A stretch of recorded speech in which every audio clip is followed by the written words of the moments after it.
반갑습니다, 여러분. 계시탐정 장전도사입니다. 네, 오늘 드디어 요한계시록 강해 13장 들어가겠습니다. 짐승의 표와 후 3년 반. 어쩌면 이게 궁금해서 지금까지 그 지루한 강해를 듣고 계셨던 분들 많으실 거예요. 기대 잔뜩 하시고 길을 쫑긋 세워주시기 바랍니다. 와우, 이거 정말 준비 많이 했어요. 자, 계시록 13장 1절 말씀. 내가 바닷가 모래 위에 서서 보니 한 짐승이 바다에서 올라오는데 7머리와 10뿔을 가졌더라.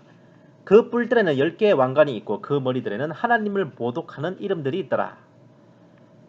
자, 밑에는 이제 개역 성경이에요. 내가 보니 바다에서 한 짐승이 나오는데 뿔이 열이요 머리가 7, 그 뿔에는 열면류관 블라블라블라블라. 아니 어쨌든 보시면 뭐 한글 킹제임스랑 이게 개역 성경 개역 한글이 뭔가 좀 다른 게 있잖아요. 예? 짜잔. 바다에서 이제 한 짐승이 나오고 뿔이 10개, 머리가 7개, 각 머리마다 면류관 이까지는 맞는데 킹제임스에서는 뭐라 그래요? 사도 요한이 바닷가 모래 위에 서 있잖아요. 근데 개역 한글 역본에는 없어요. 그냥 보고 있다고 나와. 이 바닷가 모래는 왜 개역 한글 성경에는 없을까요? 이거 혹시 궁금한 사람 계세요? 아, 하기사 한글 킹제임스를 많이 안 보시는구나. 자, 계시록 12장 17절 우리 앞전에 했잖아요. 이게 개역 성경 버전인데 뭐 용이 블라블라블라 더불어 싸우려고 바다 모래 위에 섰더라. 잘 아시죠 이거? 이 구절을 한글 킹제임스 성경으로 보면 이래요. 그러자 그 용이 블라블라 싸우려고 나가더라. 보세요. 여기서는 바다 모래 위에 섰다는 구절이 없죠. 자, 13장 1절에서 보였다시피 바다 모래 위에 서 있는 사람이 용이 아니라 요한이죠. 자, 뭔가 되게 재밌는 상황인데 그럼 바다 모래 위에 서 있는 게 용이요 요한이요? 한 번쯤 궁금해질 수 있어요. 사실 성경의 원래 사본은 장절 구분이 딱 부러지게 돼 있지 않고 한 덩어리로 줄줄줄 나열되고 있습니다. 그걸 번역하시는 분들이 면밀하게 내용을 확인한 후 장과 절을 나누어 역본들을 만들어낸 거죠. 애초에 한 덩어리로 나오는 것을 나누다 보니까 여기서 끊을까 저기서 끊을까는 묘한 타이밍으로 인해 이쪽에서는 용이 바다 모래 위에 서 있고 저쪽에서는 사도 요한이 바다 모래 위에 서 있는 이런 기묘한 상황이 나온 겁니다. 하지만 이 장면 자체를 한번 그려봐요. 사도 요한이 바다에서 나오는 짐승을 바라보고 있잖아. 당연히 바다 모래 위에 서 있어야 돼요. 그리고 바다에서 나오는 짐승에게 권세를 주려면 당연히 용도 바닷가에 서 있어야 됩니다. 그러니까 바다를 바라보며 용과 요한이 나란히 서서 올라오는 짐승을 보고 있는 그런 좀 묘한 장면입니다. 이런 걸 잘 모른 채 너무 상징적으로 영적으로 해석하다 보면 바다는 무엇이고 바다 모래는 무엇이겠고 이렇게 지나치게 의미 부여를 하시는 경우가 많아요. 계시록 13장 전체가 후 3년 반을 조감하는 거대한 환상입니다. 굳이 디테일한 부분까지 일일이 막 영적인 의미를 붙일 필요는 없겠어요. 자, 시작부터 좀 빡세게 들어갔죠? 짐승이 바다에서 나온다고 하는 장면을 흔히 바다를 세상의 각 나라들과 민족들을 다스리는 의미로 해석하기도 하고 혹은 지중해 바다를 근거로 한 로마 제국으로 해석하기도 해요. 혹은 이제 짐승 적그리스도의 처소인 무저갱의 입구가 바닷속에 있다는 것으로 해석하기도 합니다. 그런데 이 다니엘서 7장에 보면 거기서도 네 짐승이 바다에서 나오죠. 7장 3절에 보시면 큰 짐승들 넷이 그 바다에서 올라오는데 블라블라블라. 이 네 짐승은 바벨론, 페르시아, 헬라, 로마 제국을 각각 가리키는데 특정한 인격체가 아니라 나라를 의미합니다. 그런 이유로 인해 본 계시탐정은 바다에서 나오는 짐승이란 특정한 인물인 적그리스도를 가리킨과 동시에 그가 다스릴 나라를 의미하는 것이라고 해석하는 게 가장 적합하다고 봐요. 물론 여기 나오는 해석을 다 갖다 붙이면요, 여러 나라들과 민족들로 구성되고 지중해를 근거로 한 로마 제국의 후신을 다스리는 적그리스도가 자기 처소인 바닷속의 무저갱에서 올라온다. 전부 다 포함되죠. 와우, 이게 제일 적당합니다. 예? 적그리스도는 당연히 외형은 사람입니다. 하지만 영적 모습은 짐승 같은 괴물이죠. 당연히 마귀입니다. 정의의 기사로 가장한 악마의 화신이고 난세를 평정하는 영웅으로 변신한 마귀죠. 열 뿔을 가진 것은 다니엘 선지자도 언급한 바와 같이 넷째 짐승 로마 제국의 강력에서 일어난 10개국을 의미합니다. 이 10개국을 중심으로 유럽이 하나로 뭉쳐 옛 로마 제국을 재건하듯이 유럽 합중국을 수립할 것이며 그 나라가 바로 적그리스도의 세계 정부를 이루는 베이스입니다. 이게 본토예요. 본진. 나머지는 멀티기지고. 그가 가진 7머리에 대한 전통적인 그 세대주의 해석은 이스라엘 백성들을 지배하거나 억압하거나 그리고 억압할 예정인 역대 제국들입니다. 이집트, 아시리아, 바빌론, 페르시아, 헬라, 로마, 유럽 합중국.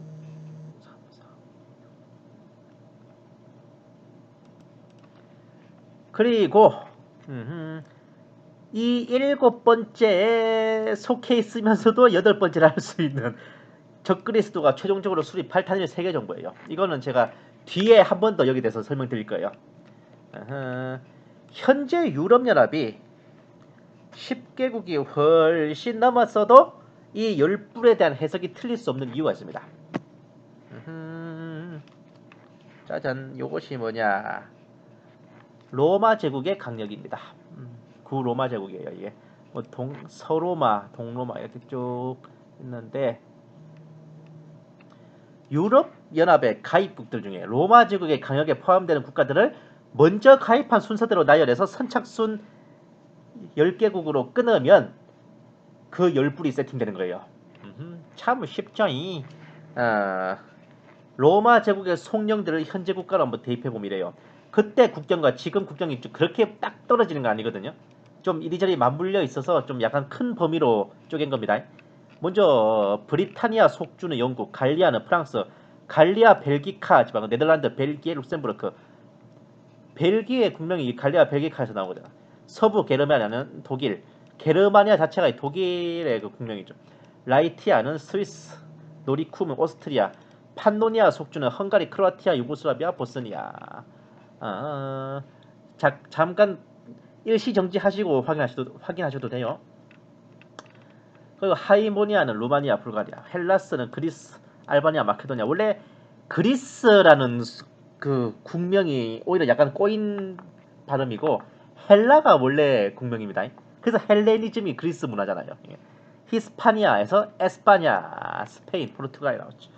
이렇게 보면 구로마 제국의 판도에 들어가는 유럽 국가들을 열맞춰 세워놓으면 자 이런 나라들이 들어갑니다. 블라블라블라. 영국, 프랑스, 독일, 네덜란드, 벨기에, 룩셈부르크, 이탈리아, 스위스, 오스트리아, 헝가리, 크로아티아, 보스니아, 유고슬라비아, 루마니아, 불가리아, 그리스, 알바니아, 마케도니아, 스페인, 포르투갈. 95년까지 가입한 유럽연합 구성국들은 이래요. 영국, 프랑스, 아일랜드, 덴마크, 룩셈부르크, 독일, 이탈리아, 네덜란드, 벨기에, 그리스, 스페인, 포르투갈, 오스트리아, 핀란드, 스웨덴. 이 중에 로마 제국의 판도에 들어가는 나라를 모으면 영국, 프랑스, 룩셈부르크, 독일, 이탈리아, 네덜란드, 벨기에, 그리스, 스페인, 포르투갈, 오스트리아 이렇게 총 11개국. 10뿔이 아니라 11개 뿔인데 아니요. 영국 빼요. 브렉시트로 탈퇴했잖아. 결국 그 10개의 뿔을 로마 제국의 강력 판도에서 나올 10개의 뿔이 뭐시갱이다. 프랑스, 룩셈부르크, 독일, 이탈리아, 네덜란드, 벨기에, 그리스, 스페인, 포르투갈, 오스트리아 등 10개국입니다. 참 쉽죠이. 그러니까 여기서 뽑힐 3개의 뿔은 기존의 강대국이 뭐 프랑스, 독일, 이탈리아 또는 프랑스, 독일, 스페인 정도 되겠네. 그렇게 될 수 있겠어요. 더군다나 대환난 와중에 맞서게 될 적그리스도의 나라 유럽과 이스라엘 간에는 기가 막힌 기연이 있습니다. 1차 중동전쟁은 1948년 5월에 발발하여 49년 3월에 종결되었고 이 전쟁으로다가 2000년간의 유랑과 고난을 마치고 이스라엘이 고토를 회복했는데 그 1948년에 유럽연합의 싹수라 할 수 있는 베네룩스 3국 관세동맹이 체결되었고 1949년에는 유럽 심의회가 결성되었던 겁니다. 2차 중동전쟁은 56년 10월에 발발해서 57년 3월에 종결됐는데 유럽에서는 1957년에 유럽 경제 공동체를 결성하기 위한 로마 조약에 체결됐습니다. 3차 중동전쟁은 1967년에 발발해서 6일 만에 이스라엘의 승리로 끝맺은 예루살렘을 요때 되찾아요. 근데 그해 유럽에서는 유럽 경제 공동체가 유럽 공동체로 개편됐습니다. 4차 중동전쟁은 1973년에 발발했는데 그해 유럽에서는 영국과 덴마크, 아일랜드의 EC 가입으로 9개국이 됐고 10개의 뿔까지 불과 하나를 남겨놨어요. 중동 국가들에게 우겨싸서 다구리를 맞던 이스라엘이 작심하고 뛰쳐나와 중동 국가를 선제 타작을 한 이라크 공습이 있었던 1981년 바로 그해 그리스의 가입으로 EC는 마침내 10개국이 완성됐습니다. 소박하지만 10개의 뿔 옥시크린. 이스라엘이 팔레스타인 난민을 자칭하는 아랍 버러지들을 토벌하기 위한 전쟁을 벌이던 1차 이스라엘 팔레스타인 전쟁은 1987년에 발발하여 93년까지 이어지는데 이 전쟁 와중에 유럽은 92년에 마스트리히트 조약으로 유럽 공동체가 현재의 유럽연합 EU로 출범하죠. 93년에 유럽 단일 시장이 완성되어 이로써 유럽의 경제가 통합됐습니다. 이스라엘에 뭔가 굵직한 일이 일어날 때마다 기다렸다는 듯이 유럽연합의 진도가 나가는 게 과연 우연이겠습니까? 이스라엘을 위해서 예비된 70일의 중에 예수님의 십자가 못 박히심까지 69일에가 지나가요. 거기서 시계가 딱 멈춰. 그렇게 교회 시대에 접어들었는데 휴거가 일어나면 다시 이스라엘의 마지막 한 일회가 가동돼요. 멈춘 시계가 돌아갑니다.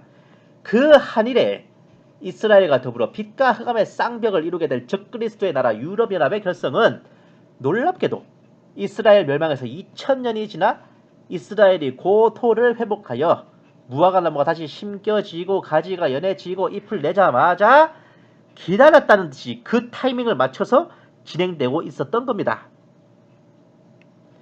이스라엘이 재건되고 굳건히 서기까지 굵직굵직한 역사와 견져보면 이스라엘 건국, 예루살렘 회복, 중동평화협정으로 각을 맞출 수 있어요. 중동평화협정이 언제 있었냐고요? 있었어요. 어쨌든 같은 시기에 유럽연합의 진도와 비교해봅시다. 1948년 이스라엘 건국, 이때 베네룩스 3국 관세동맹이 체결됐습니다. 67년 이스라엘 예루살렘 회복, 이때 유럽 공동시장이 결성됐어. 79년 중동평화협정, 이때 유럽 통화체제가 결성됐죠. 이스라엘과 이집트의 1979년 평화협정으로 두 번 다시 1, 2, 3, 4차 중동전쟁 때처럼 중동 국가들이 떼거지로 모여서 이스라엘을 다굴빵 치는 전쟁은 벌어지지 않게 됐습니다. 이스라엘이 이때부터 중동의 패자로 급부상했어요. 바로 그해 유럽에서는 유럽 단일 통화를 만들기 위한 유럽 통화 체제가 결성되었습니다. 본 게시 탐정은 바로 이러한 이유로 열불을 세계정부 10대 구역 같은 게 아니라 유럽 합중국으로 해석하고 있습니다. 세계정부 10대 구역은 일루미나티의 신세계 질서 계획의 일부일 뿐 예언된 열불과는 같은 10개란 거 외에 성경적인 접점은 없어요. 나 지금 딱 한 절 풀었어. 한 절. 쩐다 쩔어 진짜. 아유 벌써 만리장성이네. 자 2절 들어가겠습니다. 또 내가 본 그 짐승은 표범과 같고 발은 곰에 발 같고 입은 사자의 입 같은데 용이 자기의 능력과 자리와 큰 권세를 그 짐승에게 주더라. 다니엘서 7장을 보시면은 다니엘 선지자가 목격한 네 제국이 각각 사자와 곰과 표범과 무섭은 짐승 모습을 하고 있어요. 제가 왜 이걸 일일이 설명 안 하면은 나중에 다니엘서 강해를 해야 되기 때문에 그런 거예요. 지금 다 해버리면 그때 팔아먹을 게 없잖아. 그래서 그런 겁니다. 다니엘서 7장 그냥 한번 스스로 한번 자습하세요. 이거 보시면서 바다에서 올라온 짐승이 앞전 사자, 곰, 표범의 모습을 다 갖추고 있죠. 확실히 제가 봤을 때 이 짐승의 나라는 로마 제국을 계승합니다. 왜냐? 로마 제국은 유럽에 등장했던 이전의 어떤 제국보다 강력했습니다. 첫째 짐승인 바빌론의 지역을 점령했어요. 오현제 시대 때. 둘째 짐승의 후신인 파르티아와 사산 왕조 페르시아도 로마 제국의 칼날에 개박살이 났습니다. 셋째 짐승의 후신인 안티고노스 왕조 마케도니아, 셀루코스 왕조 시리아, 프톨레마이오스 왕조 이집트 모두가 로마 제국에 다 나가떨어져서 복속됐죠. 굳이 갖다 붙이자면 바빌론, 페르시아, 헬라 이전의 모든 짐승들이 넷째 짐승에게 박살난 거나 마찬가지입니다. 그런 로마 제국의 모습이 강력한 짐승에게 사자곰 표범의 속성들이 모두 흡수된 모습으로 보이는 거예요. 그것이 적그리스도가 다스릴 그 나라가 로마 제국의 부활을 표방하는 나라가 될 것이라는 예측을 해볼 수 있는 겁니다.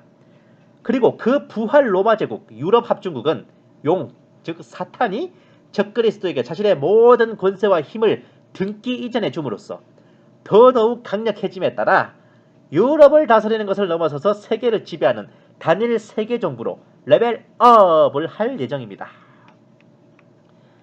자, 3, 4절 말씀. 또 내가 보니 그의 머리들 가운데 하나가 상처를 입어 죽게 된 것 같았으나 그의 치명적인 상처가 나으니 온 세상이 기이히 여겨 그 짐승을 따르더라. 사람들이 그 짐승에게 권세를 준 용에게 경배하고 또 그 짐승에게도 경배하여 말하기를 누가 그 짐승과 같으며 누가 감히 그와 더불어 싸울 수 있으리요 하더라. 물론 이렇게 레벨업하기 전에 적그리스도는 먼저 한 가지 절차를 거쳐야 됩니다. 그것은 바로 머가리에 칼침을 맞든 총알이 박히든 간에 어쨌든 한번 뒤졌다가 살아나야 돼. 거의 뒤질 뻔 했다가 소생하든 아예 뒤졌다가 살아나든 간에 그 절차는 반드시 필요한데 모르긴 몰라도 공식적으로다가 사망 선고가 내려진 만큼 아예 죽어서 다시 무적행으로 you must come back home 했다가 그곳에서 사탄으로부터 권세와 보좌와 힘을 땡겨받고 다시 무적행을 열고 나와서 부활하지 않을까. 그러니까 이거는 영으로 하는 거지. 이렇지 않을까 한번 생각해 봤습니다. 당연히 전 3년반의 그 멋진 재앙을 수습하고 세계의 평화와 질서를 잡았죠. 그 빡센 두 증인도 처리한 인류의 은인인 그가 죽었다가 다시 살아나는 것에 전 세계가 환호했습니다. 그를 거의 신격으로 숭배할 터인데 권세와 보좌와 힘을 넘겨준 것이 사탄이 그에게 매주 합일된 것이라 본다면 그 짐승에게 경배하는 것은 곧 용에 대한 경배와 같은 것일 수도 있습니다. 둘이 쌤쌤이 퉁치는 거예요. 우리가 예수님을 보았다면 하나님을 본 것과 같다는 공식처럼 말이에요. 아니면 아예 그 시점부터 적그리스도가 유럽 합중국 내지 그가 지배하는 영역의 공식 상징 및 깃발을 붉은 용으로 바꾸고 거기에 대고 국기에 대한 경례를 하라고 시킬 수도 있겠어요. 그러면 용에게 경배하는 거지. 5, 6절 말씀. 그 짐승이 큰 일들과 모독하는 말들을 하는 입을 받았으며 또 42달 동안 활동할 권세를 받았더라. 그 짐승이 입을 벌려 하나님을 대적하여 모독하되 그의 이름과 그의 성막과 하늘에 거하는 자들을 모독하더라. 보세요. 지가 성전에 덕하에 앉아갖고 멸망을 가증한 것을 서지 못할 곳에 세우고 자기가 하나님이라고 떠들어 제끼니까 그만한 큰일이 어디 있어. 그만한 모독이 어디 있습니까. 근데 문제는 바로 그 시점에서부터 전 3년반은 끝나고 후 3년반이 시작됩니다. 그는 이제 가면을 벗어던지고 완전히 악마의 본색을 드러내요. 작정하고 하나님과 성도들을 모독하고 동시에 이 땅에 남은 성도들 즉 이스라엘 유대인을 향해 칼을 뽑아듭니다. 7절 말씀. 그가 성도들과 싸워 그들을 이기는 권세를 받았으며 모든 족속과 언어와 민족을 다스리는 권세를 받았더라. 세상의 기초가 놓인 이래로 죽임당한 어린 양의 생명책에 그들의 이름이 기록되지 못하고 땅에 사는 자들은 모든 자는 그에게 경배할 것이라. 이미 이방인 교회는 모조리 휴거되어 존재하지 않으며 땅에 남은 성도 거룩한 백성 택함받은 자들은 이스라엘 유대인뿐입니다. 후 3년반 오프닝부터 이스라엘은 무너지고 국가는 짓밟히고 모든 유대인들은 뿔뿔이 흩어져 광야로 달아나며 한마디로 성도의 권세가 모조리 깨어지고 그의 손에 붙인 바 되어버립니다. 이렇게 후 3년 반 42달 한때와 두때와 반때를 보내게 되죠. 또한 적그리스도는 본격적으로 세계 정복에 착수하여 명의만이 아니라 실무적인 단일 세계정부 창설에 돌입하는데 전 세계가 그 앞에 고개를 숙이고 무릎을 꿇어야 할 지경이 되었습니다. 적그리스도의 지배 영역을 간단하게 도식화하면 이래요. 짠, 봅시다. 10대 구역입니다. 저 북미, 중미, 남미, 그린란드까지 합쳐서 그린란드, 아이슬란드, 스발바르 제도까지 합쳐서 유럽 합중국. 그리고 아프리카, 리비아와 에티오피아를 빼고 아프리카 연합. 그리고 터키와 이란, 사우디를 합쳐서 중동 연합. 아랍 연합. 그리고 카자흐스탄과 러시아를 합쳐서 소비에트 연방. 그리고 몽골, 한국, 중국, 일본, 대만과 그리고 중앙아시아를 합쳐서 동양연합. 그리고 인도, 파키스탄과 인도네시아, 베트남, 태국 등등을 합쳐서 남아시아 연합. 그리고 파푸아 뉴기니와 그리고 오스트레일리아, 뉴질랜드와 남태평양 섬들을 합쳐서 오세아니아 연합. 이렇게 총 세계 정부 10대 구역이 만들어집니다. 아프리카 연합에 리비아와 에티오피아가 빠져 있는 것은 고가 마곡 전쟁 이후로 요 두 나라는 유럽 합중국에 복속된 걸로 저는 봐요. 보시면 최초의 부활 소련이 요 중동까지 합친 거 있잖아요. 근데 여기서 이제 터키와 이란 등 아랍 지역이 떼어져서 아랍 연합으로 재편되고, 최초의 동양 연합에는 이제 카자흐스탄을 제외한 중앙아시아도 이제 포함되어 있어요. 이렇게 이제 세계 정부 10대 구역이 나눠집니다. 다만 이때는 아직 10대 구역이 각각의 주권이 다 있을 때였습니다. 그래서 적그리스는 그렇게 말이 세계 정부 10대 구역이지 총통이 아니라 약간 총의장 정도 위치가 됩니다. 비록 10대 구역으로 나눠져 있고 동양연합을 제외하면 일단 나머지 9개 구역 정도는 적그리스도에게 좀 숙이고 있어요. 하지만 이제 동양연합도 당연히 일단 세계정부 10대 구역 평의회의 총의장으로 적그리스도를 추대했기 때문에 일단 명의상 문서상으로는 적그리스도의 지배를 모두 받습니다. 이 10대 구역이 전부 다. 그런데 유브라데 강 전쟁이 끝나면 조금 판도가 바뀌어요. 짜잔. 북미 연합에 캐나다가 적그리스도에게 들어갑니다. 그리고 이제 아랍 연합이 말이 이제 그 아랍 연합 이제 구역이지 적그리스도의 지배하에 들어가고, 카자흐스탄도 들어갑니다. 그리고 오세아니아 연합도 적그리스도에게 들어가요. 그리고 이제 동양 연합은 중앙아시아를 잃어버리게 되고, 남아시아 연합도 파키스탄을 이제 잃어버리는 거죠. 근데 카자흐스탄과 이 중앙아시아를 합쳐서 완충지대를 만듭니다. 근데 카자흐스탄은 이제 적그리스도의 영토로 포함할 수도 있을 것 같아요. 제가 봤을 때는. 근데 남아시아 연합은 이제 그러니까 아랍 연합은 형체만 유지한 채로 거의 적그리스도에게 복속되고, 남아시아 연합도 형체만 유지한 채로 이제 동양 연합과 그리고 이제 그 세계 정부 사이에 자원 쟁탈전이 벌어지는 각축장이 됩니다. 이렇게 사이에 낀 사람들이 제일 불쌍해 보면. 아마 모르긴 몰라도 대환란 때 거의 대부분의 그 인육 시장에 공급되는 사람들도 요 지역에서 거의 다 끌려온 걸걸요 아마. 아프리카랑 이 남아시아 지역이 반반일 거야 아마. 인구는 더럽게 많고 자원은 더럽게 많은데 지킬 힘은 더럽게 없어. 이게 진짜 무서운 겁니다.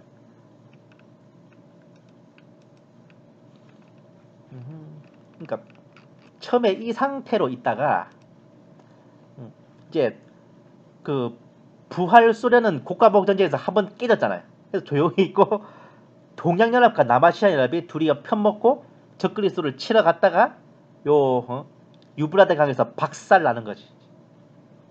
그래서 요 땅을 중앙아시아를 떼이고 완충지대를 만들고 그렇게 되는 겁니다.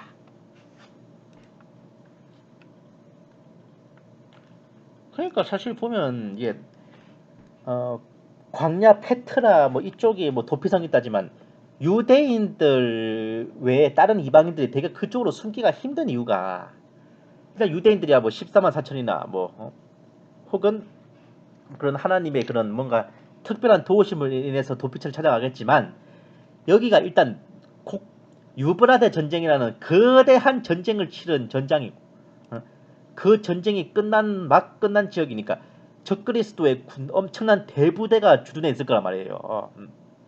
그러니까 여기를 쫓아가서 이제 유대인이 아닌 이방인들이 이 광야의 도피처를 찾아가서 숨는다는 게 어마어마하게 힘든 일인 겁니다. 여기가 무주공산이면 별 문제 안 되지. 근데 그게 아니니까. 아이고, 그렇습니다. 자, 근데 딱 판도가 요 정도 됐을 때가 적그리스도가 땅의 4분의 1을 점령하는 그 시점이에요.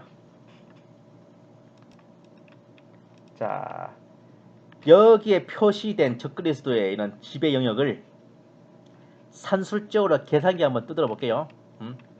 제가 이걸 진짜 이 강의 한 편 한 편 연구할 때 쓸 때 진짜 제가 장난삼아 대충 슬슬 쓴 거 아니에요. 이렇게 일일이 공책에 필기해가면서 제가 공부한 겁니다. 자, 이걸 제가 그냥 이거 계산하면서 직접 필기한 노트를 보여드릴게요. 지구 대륙별 면적, 지구 4분의 1, 유럽, 아프리카, 오세아니아, 아메리카, 러시아, 아시아. 아시아 면적은 시베리아를 제외한 거고, 러시아 면적은 시베리아를 합친 겁니다. 총 블라블라블라블라블라고 4분의 1이면 이렇습니다.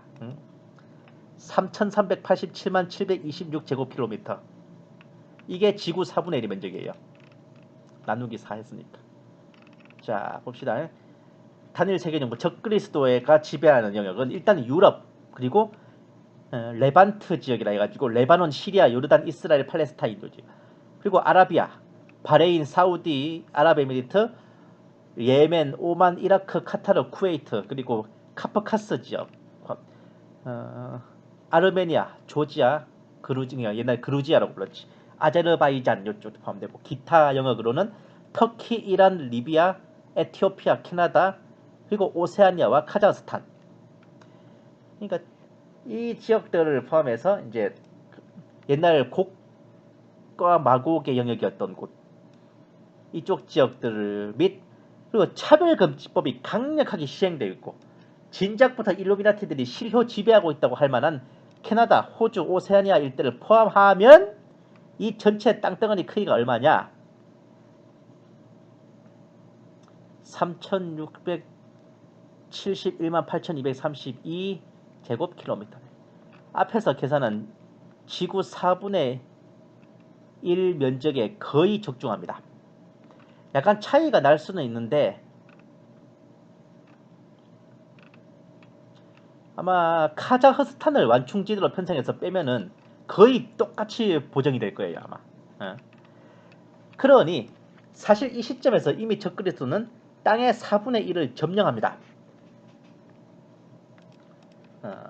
그리고 잘 보시면 유럽, 중동, 아프리카, 아시아, 오세아니아, 아메리카 등 모든 대륙에 자기의 영토가 다 있죠.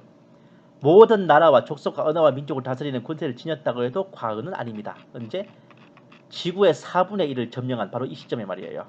짜잔, 보시면은 아메리카 대륙, 유럽 대륙, 아프리카, 중동, 중앙아시아, 오세아니아까지 모든 대륙에 다 영토가 있어요. 어마어마하다, 그죠? 그러니 모든 나라와 족속과 언어와 민족을 다스리는 권세를 다 지녔다고 볼 수도 있는데, 적그리스도가 실효 지배하는 영역이 후 3년 반 초장부터 저 정도라면 그 나머지 지역들도 최소한 적그리스도에게 눈치를 보며 숙이는 정도는 면하지 못할 겁니다. 나폴레옹이 비록 유럽 전체를 다 실효 지배하지는 못했지만 그 나머지 국가들도 나폴레옹에게 끽소리 못하고 다 죽어 지냈잖아요. 그거랑 비슷한 거예요. 그러나 적그리스도는 여기에서 멈췄어야만 했습니다. 비록 모든 족속과 언어와 민족을 다스리는 권세를 받았다고 하지만 중요한 건 그에게 주어진 영역과 경계는 땅 4분의 1이었어요.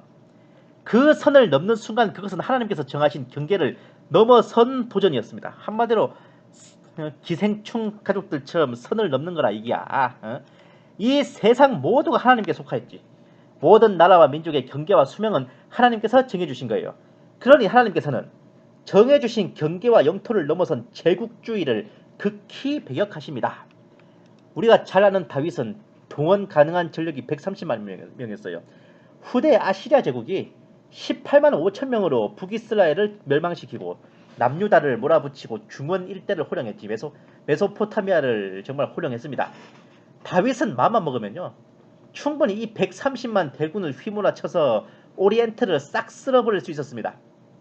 근데 다윗은 그럼에도 불구하고 하나님께서 정해주신 이스라엘의 영역인 하맛 어귀에서 애굽 강까지 및 단에서부터 브엘세바까지의 선을 넘지 않았고, 그 아들인 솔로몬이 최대 영역을 이룩했어도 이 하맛 어귀에서 애굽 강까지라는 요 선을 넘지 않았다는 거예요. 본인과 아들이 둘 다 그 선을 지킨 겁니다. 다윗이 괜히 하나님의 마음에 합한 자가 아닙니다. 예? 하나님께서 정해주신 영토 경계선을 잘 지키고 그걸로 만족하면서 하나님의 말씀을 경외하고 그 가르침을 받들어 행한다면 너희 5이 100을 쫓고 너희 100이 만을 쫓을 것이며, 묵은 곡식을 치우고 새 곡식을 먹게 되는 것처럼 국방과 경제는 하나님께서 손수 책임지신다는 게 주님의 뜻입니다. 이걸 못 믿고 제국주의를 하면은 어떻게 해야 된다? 어떻게 되기는 좆되지 하나님한테. 예? 우리가 계시록 13장에서 적그리스도가 모든 나라와 언어와 민족을 다스리는 권세를 받았다고 해서 마치 전 세계를 다 지배할 수 있는 걸로 정말 많이 생각하시는데, 계시록 초장인 7인 때부터 이미 그 권세에 하나님께서 비고란에다가 제한상을 걸어두셨다고요. 뭐다? 그 권세가 미치는 영역은 땅의 4분의 1이라고 말입니다. 전 3년 반까지 적그리스도는 승승장구예요. 이기고 또 이기고 정복하고 또 정복하며 그 땅의 4분의 1을 접수하는데 성공했습니다. 근데 거기에서 멈췄어야지. 어쩌면 하나님께서는 당연히 그 새끼가 그럴 줄 뻔히 알고 그 제한을 거셨을 수도 있는데, 어쨌든 땅 4분의 1을 넘어선 영역은 금단의 열매였습니다. 건드려서는 안 되는 거였어.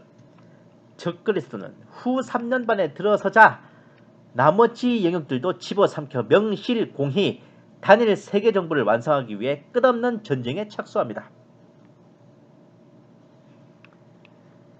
보세요. 다니엘서 9장의 마지막 절에 보면 끝까지 전쟁이 있으리니 라는 장면이에요. 생각해보면 웃기잖아. 우리가 생각하는 것처럼 적그리스도가 전 세계를 다 훌떡 집어삼켜 지배하면 전쟁이 왜 일어나냐? 끝까지 세상 끝날까지 전쟁이 있다는 것 자체가 적그리스도의 지배가 완벽하지 않다는 겁니다. 그리고 이게 약간 좀 히브리 백성들하고 정반대 상황인데, 히브리 백성들은 가나안 땅을 가지라고 약속을 받았지. 분양권을 받았어요. 근데도 스스로 역량이 부족하고 헛짓거리 하다가 그 땅을 다 찾아 먹지도 못하고 무너졌습니다. 그런데 적그리스도는 약속받은 땅을 다 처먹고 나서도 선을 넘어서 더 처먹으려다가 지금 탈이 난 거예요.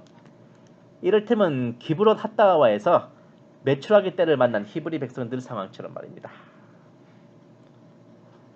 다 처먹어봐라 이 새끼들 하고 던져주신 것을 과식하다가 배 터져 죽는 그런 상황이지. 응? 기브롯 핫다와에서 메추라기 때를 몰아다 주신 게 그게 하나님의 은혜가 아닙니다. 너 한번 좆대봐라 이겁니다. 쉽게 말해서. 그러나 적그리스도는 결국 단일 세계 정부를 이룩하는 데는 실패하고 그의 치세는 천하 통일이 아니라 천하 3분에 그칩니다.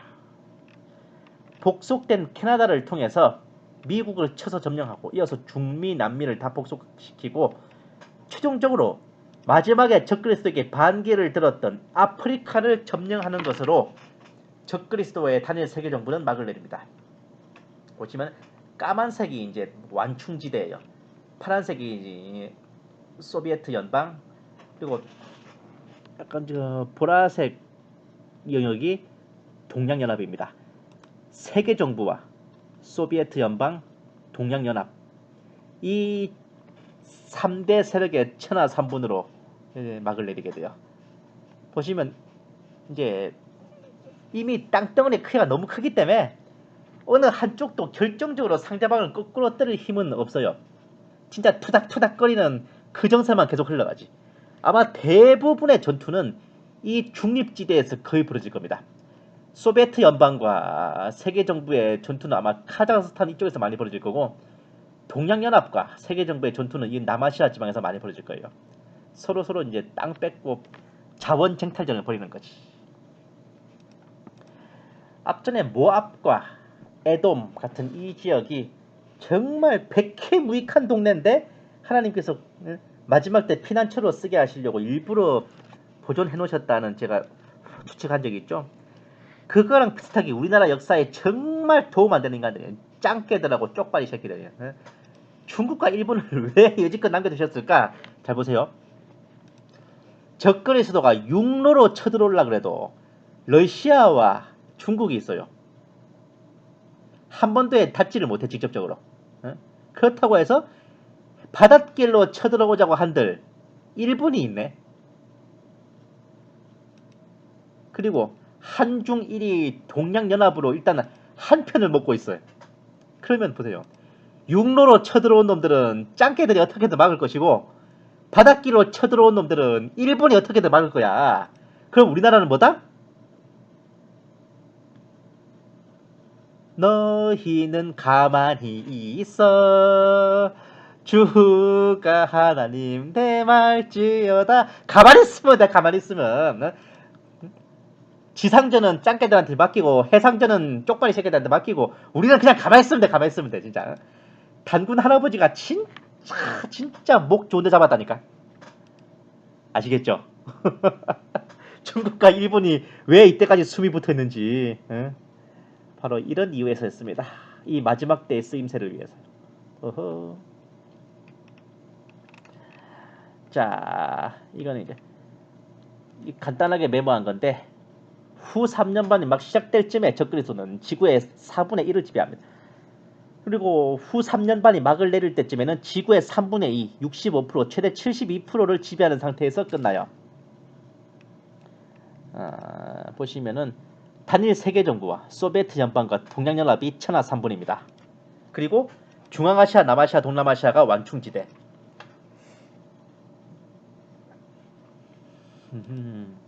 그리고 이 완충지대가 단일 세계정부와 동양연합의 각축장이 됩니다. 거의 대부분의 전투가 이 지역에서 다 벌어질 거예요.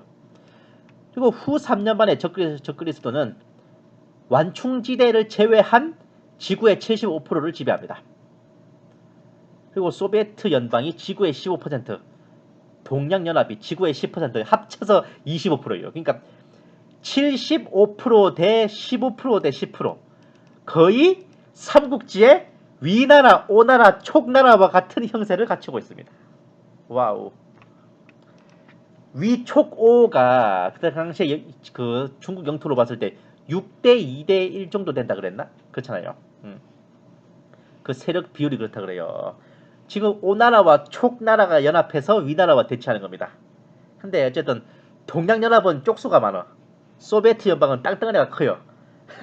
그런데다가 7대접의 재앙이 뒤에 나올 텐데 이게 때문에 이 7대접은 적그리스도의 본토에만 떨어집니다. 그러니까 적그리스도 입장에서는 미치고 환장하지 그거고. 그리고 이제 이렇게 먹힌 지방, 특히 이 미국 요쪽 지역에서 어마어마하게 게릴라 항전을 펼치지 않겠어요? 가만히 앉아서 짐승의 표를 받고 그럴까? 그렇기 때문에 정신없습니다.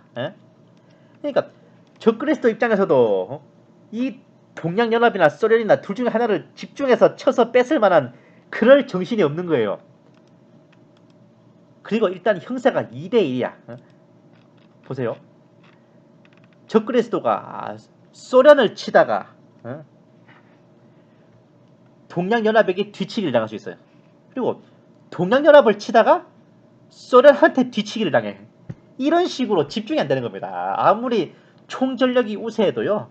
양쪽에 나뉘어서 양면으로 전선을 유지한다면 절대로 못 이겨요.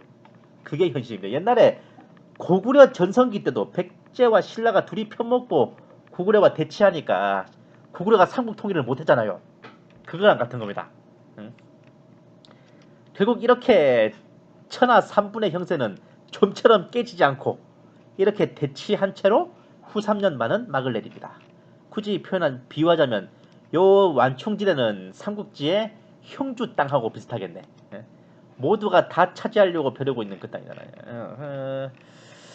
이 모든 광경을 보면서 사도 요한은 부지런히 고개를 끄덕이고 있는데 신기한 것은 그 짐승 적그리스도를 눈앞에서 보면서도 전혀 기이하게 여기지도 않고 궁금하게 여기지도 않고 천사나 다른 누군가에게 물어보지도 않아요.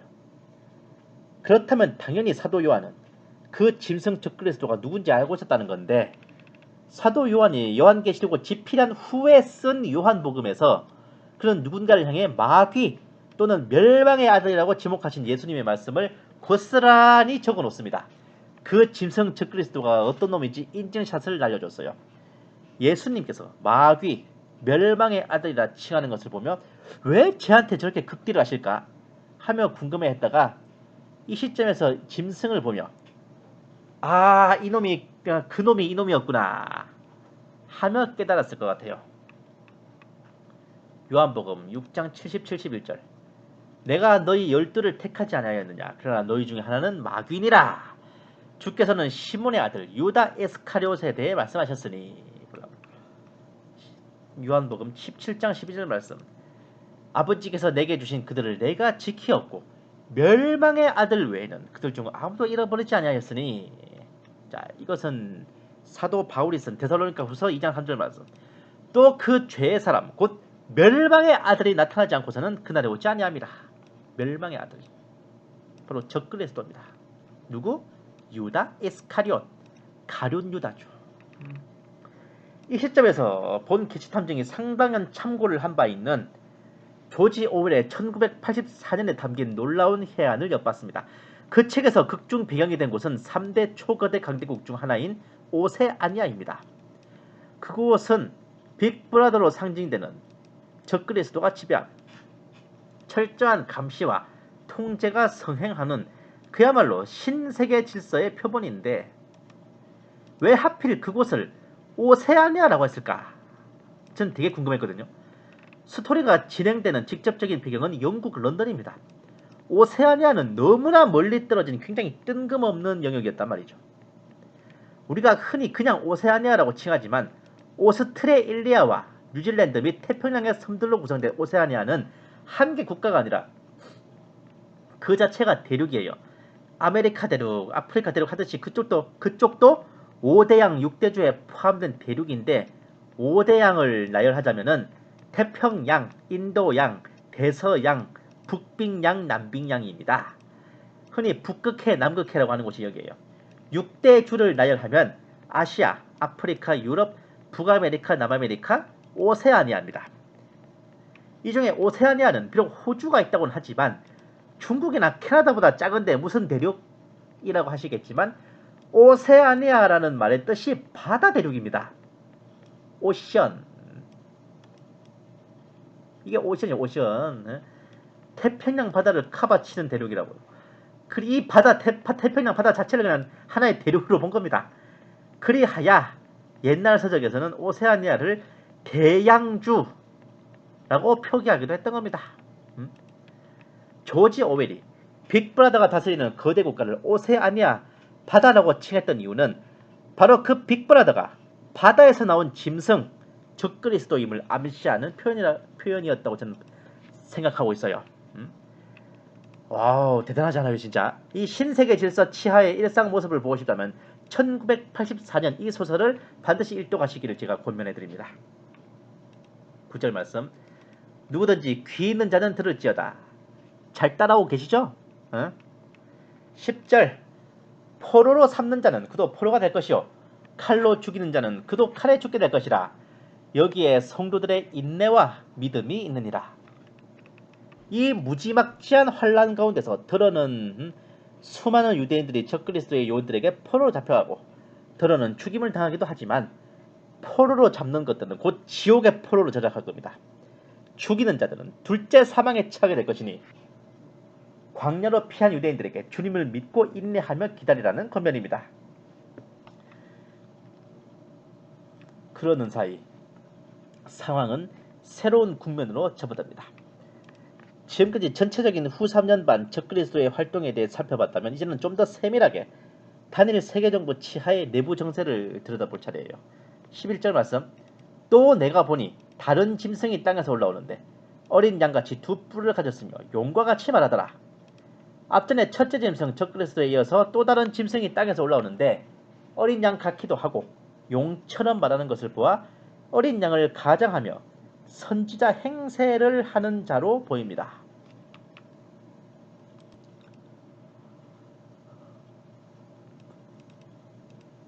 12절 말씀, 그가 자기 앞에 있던 첫째 짐승의 모든 권세를 행사하고 또 땅과 거기에 사는 자들로 하여금 치명적인 상처를 치유받은 그 첫째 짐승에게 경배하게 하더라. 이 둘째 짐승은 이제 첫째 짐승이 가졌던 모든 권세를 위임받아 행세하는데 용, 첫째 짐승, 둘째 짐승 순으로 권세가 위탁되어서 아마 실제 실무적으로 이런 초자연적인 초능력을 발휘하는 자는 첫째 짐승이 아니라 둘째 짐승일 걸로 보여요. 아무튼 얘는 이제 전 3년반이 끝날 쯤에 한번 죽었다가 살아난 그 첫째 짐승을 우상화하는 작업에 착수합니다. 13, 14절 말씀, 또 큰 이적들을 행하는데 심지어는 사들 앞에서 불을 하늘에서 땅 위로 내려오게 하더라. 그가 짐승 앞에서 행할 권세를 받아 그 같은 기적들을 통하여 땅에 거한 자들을 미혹하며 또 땅에 거한 자들에게 말하기를 칼로 상처를 입었다가 살아난 그 짐승을 위하여 형상을 만들어야 한다고 하더라. 확실히 보세요. 이 첫째 짐승 적그리스도가 뭔가 기적과 이적을 행하는 모습은 딱히 안 보여요. 근데 이 둘째 짐승은 이래저래 기적들을 합니다. 그야말로 거짓 선지자의 면모를 유감없이 드러내 보이죠. 적그리스도가 지배하는 영역에서 그는 제대로 사람들을 미혹하고 죽었다 살아나 신이 된 적그리스도를 위하여 우상을 만들어야 한다고 떠들어대고 있습니다. 15절 말씀, 또 그가 짐승의 형상에게 생명을 주는 권세를 받아 그 짐승의 형상으로 말도 하게 하고 그 짐승의 형상에게 경배하지 아니하는 자는 다 죽이도록 하니라. 흔히 생각하는 것과 달리 이 둘째 짐승 거짓 선지자는 단순히 종교적 권위만 가진 바람잡이가 아닙니다. 뭐 전 3년반이야 잠깐 그랬을지 몰라도 첫째 짐승이 대외적인 국가 원수로 침략을 통해 세계 정부의 영토를 넓히는 작업을 한다면 이 자는 대내적인 행정 수반 위치예요. 세계 정부의 내부 통제와 관리를 담당하는 위치입니다. 그러니까 적그리스도가 그 외부로 이제 영업을 띄고 거짓 선지자가 내부 그 관리를 한다는 거지. 이를테면 대통령과 국무총리 같은 그런 관계입니다. 짐승의 우상에게 말도 할 수 있게 하고 우상에게 경배하지 않는 자들을 몇이든지 다 죽이도록 세계 정부 요원들을 지휘하는 사령탑도 바로 둘째 짐승입니다. 겉은 얄쌍한데 속으로 칼을 가는 첫째 짐승과 달리 둘째 짐승은 겉과 속이 모두 광기에 차서 폐악질을 벌일 겁니다. 하는 짓만 보면 이 거짓 선지자가 더 무섭다니까. 적그리스도보다. 그리고 바야흐로 대환란의 핵심이 등장합니다. 16, 17절 말씀, 그가 모든 자, 곧 작은 자나 큰 자, 부자나 가난한 자, 자유자나 종이나 그들의 오른손이나 이마에 표를 받게 하고 그 표나 그 짐승의 이름이나 그의 이름의 숫자를 지닌 사람을 제외하고는 아무도 사거나 팔 수 없게 하더라. 이게 한글 킹제임스 흠정역에는 오른손 안에나 이마 안에 표를 받게 한다는 말이 나와요. 자, 그 이름하여 짐승의 표입니다. 시대의 징조들 중에 가장 말도 많고 탈도 많은 아이템인데 오랜 시간 동안 베리칩이 가장 유명하다가 근래에 느닷없이 등장한 다르파 하이드로겔 센서라는 게 뜨고 있죠. 짐승의 표에 대해 코로나 백신을 빙자하여 맞춘다느니 이 표를 맞춘다느니 위치 추적과 마인드 컨트롤 기능이 된다느니 온갖 음모론들이 난무합니다만은 계시록 13장의 설명은 정말 심플해요. 오른손 안이나 이마 안에 받고 그것이 없으면 사고 파는 경제활동을 못한다. 인체이식 플러스 화폐 기능입니다. 지금 그 어떤 것이 의심스럽다 해도 인체이식하고 화폐 기능만 되면 짐승의 표가 될 수 있어요. 현재로서는 베리칩이 가장 유력한 후보를 할 수 있는데 왜냐?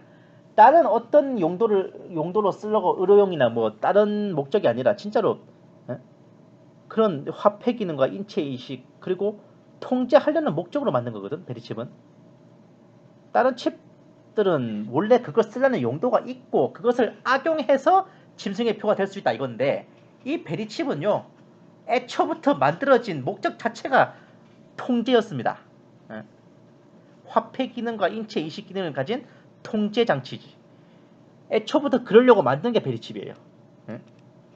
그런데 이제 계시록에 명시된 걸 넘어선 그런 다른 뭐 의료용이다, 뭐 백신이다 이런 기능들을 덧붙이면서 뭐 베리칩의 완전판이라느니 어쨌다느니 하는 것은 조금 오버한 게 아닐 수 없어요. 왜냐하면 휴거 직후 핵전쟁부터 유브라데 전쟁으로 인구의 몇 분의 몇이 날아가는 와중에 기존의 인프라와 기술 체계들이 무사할 턱이 없습니다.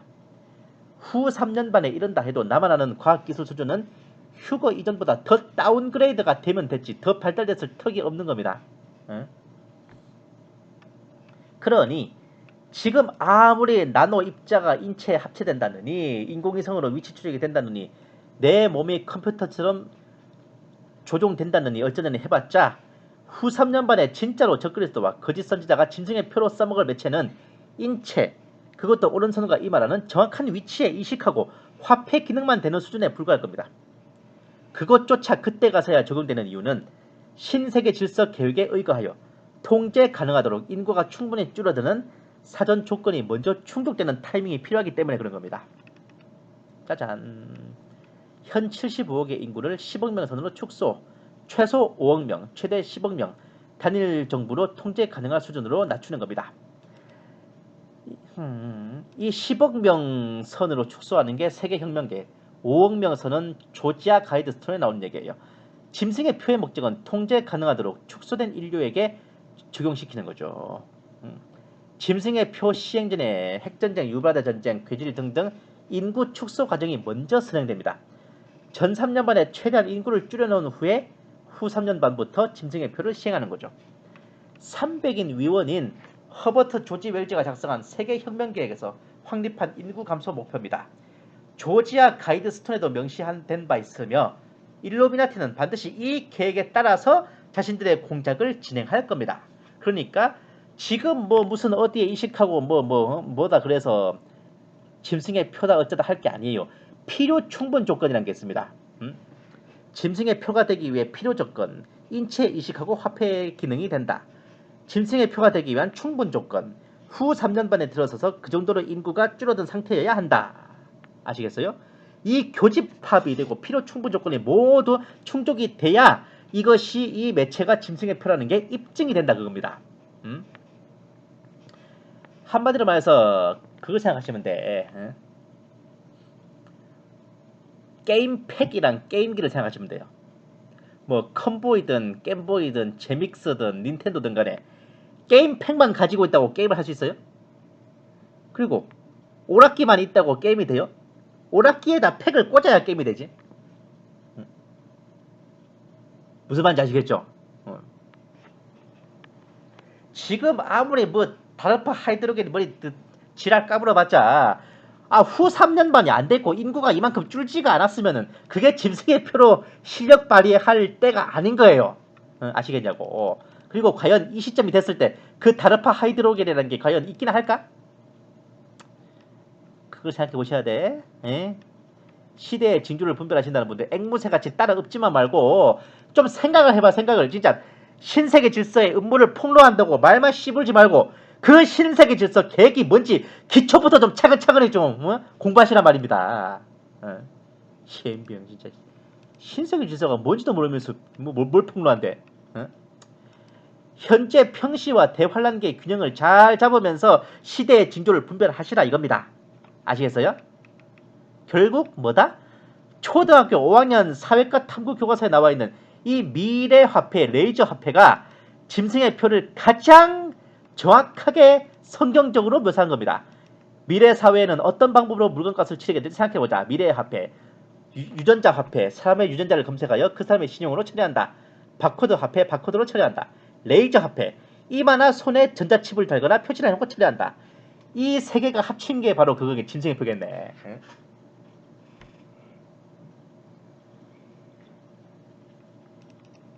일단 신상명세 기능이 들어갈 것이고 이마나 손에 이식할 것이고 짐승의 이름 666이 이 바코드에 들어갈 테니까.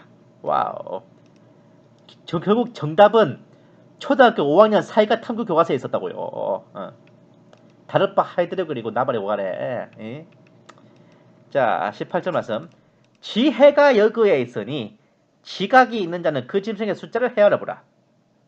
그것은 한 사람의 숫자이니 그의 숫자는 666이니라.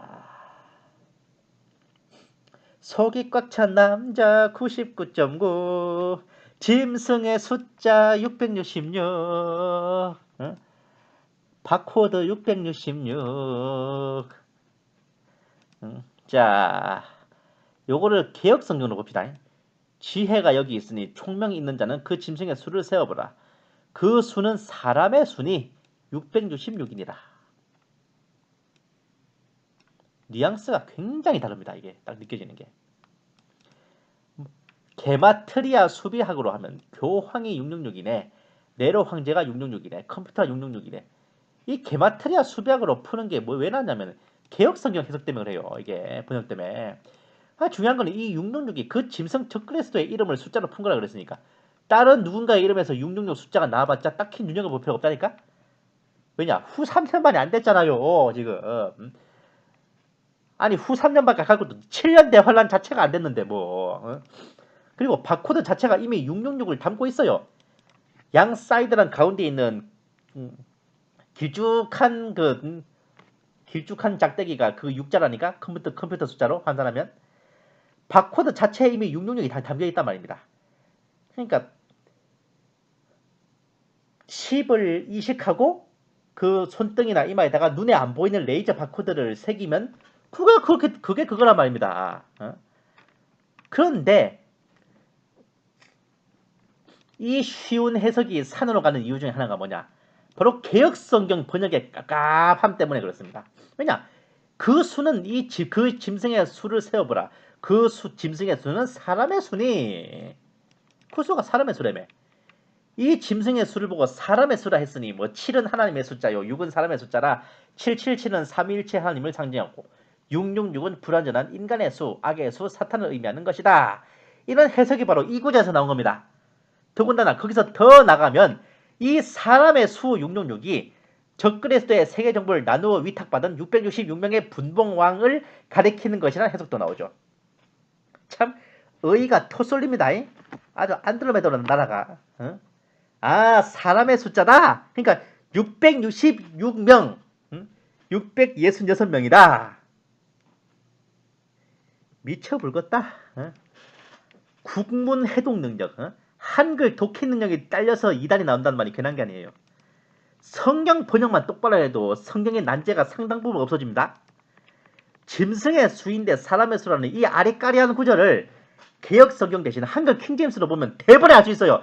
한 사람의 숫자, 그 짐승 적그리스도의 숫자라는 겁니다. 그리고 여기에서 할 수 있는 거, 계시록 13장 내내 짐승이라고 나왔지만 그는 엄연히 사람의 모습으로 활동하고 있음을 보여주잖아요. 당연한 말이지. 인간의 모습이 아니라 7머리에 10뿔 달린 짐승의 모습으로 먼 수로 인간들을 미혹하고 다스려요. 다 도망가지. 계시록 13장의 마지막 구절은 그 무슨 게마트리아 수비학이나 뭐 수수께끼의 난제를 던져주는 게 아닙니다. 계속 짐승이라 불렸던 적그리스도가 사람의 모습을 하고 있음을 알려주는 힌트예요. 666이 별 복잡한 해석이 있는 게 아니라 사람 모양을 한 적그리스도의 이름을 가리키는 코드 번호라는 것을 설명하고 있는 겁니다. 성경이 다 같은 하나님의 말씀인데 어찌 우열을 따질까마는 아무리 생각해도 이 한글 킹제임스 성경의 우수성을 인정하지 않을 수 없는 대목이 바로 계시록 13장의 그 구절이라고요. 그렇게 간단하게 한 구절로 설명 끝나는 거를 별 이상한 해석들이 난무하고 산으로 가고 안드로메다로 날아가고 있으니 제대로 된 성경 역분의 중요성이 얼마나 큰지 말로 다 못하지 않겠어요?